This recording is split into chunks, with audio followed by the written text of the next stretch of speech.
When generative AI first arrived in the classroom, it was promised as the ultimate personalized tutor, a tireless digital companion for every student. But instead of fostering progress, the technology triggered immediate administrative panic. Schools scrambled to enforce bans, terrified that these tools would lead to widespread intellectual atrophy. The root of this panic comes down to a mechanical flaw. We asked the technology to be a tutor, but what we actually got was an answer machine. Introducing a tool that instantly resolves a problem without requiring any effort removes the core mechanism of education, the act of thinking. Imagine a high school student sitting down to write an analytical essay on To Kill a Mockingbird. Rather than reading, planning, and drafting, they type the prompt into an answer machine. Seconds later, a perfectly structured paper appears. The heavy lifting of human thought is completely bypassed.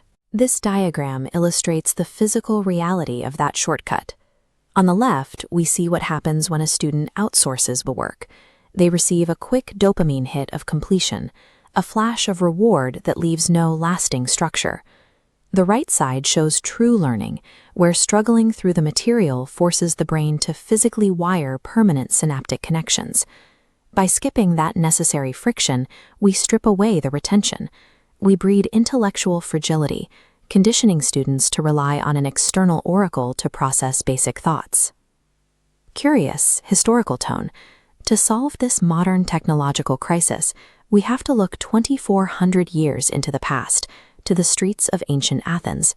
Socrates didn't lecture from a stage or write textbooks. He taught entirely by asking questions.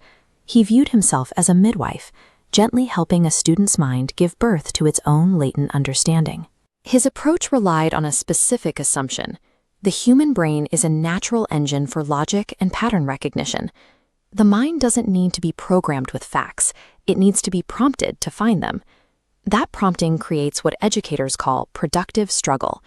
This is the vital, uncomfortable gap between what a student currently knows and the new concept they are trying to discover. Mastery occurs when a learner is forced to defend their reasoning and map out the exact boundaries of a concept on their own, proving why a rule works and identifying when it fails.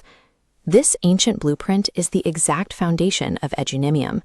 We built a system that hardcodes these pedagogical rules directly into modern AI logic, creating what we call a Socratic shield. Rule 1. The AI never gives the answer. Asked for 15% of 120, it won't say 18. It guides students to break the problem into halves or tenths. Rule 2 validates logic. Wrong answers scale to new analogies, like sliced pizza, to explain denominators. Finally, Rule 3 ensures the AI acts as a safe mirror.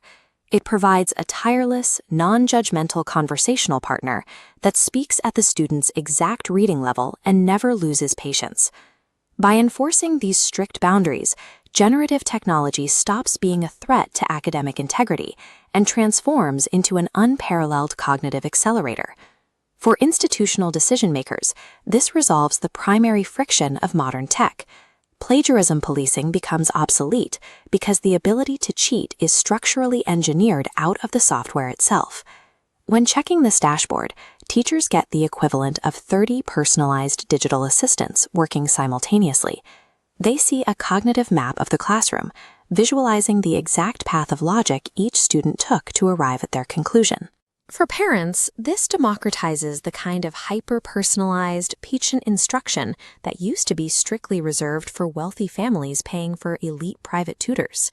This realignment of the classroom ecosystem ensures that administrators, teachers, and parents are all working toward the same goal: actual learning. Returning to our original student, the interaction filtered through the Socratic shield looks entirely different. They aren't staring passively at an instantly generated paper.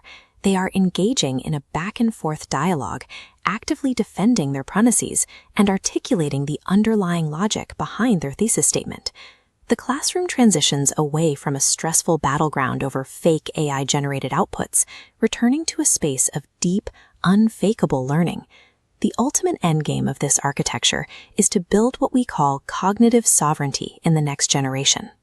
We are accelerating toward a future where generative AI will make all factual answers completely cheap, ubiquitous, and instant. In a world where answers are free, the mere memorization of those facts loses its practical value. The true worth of a human mind will be determined entirely by the quality of the questions it can ask. Eduminium exists to protect our capacity to ask them.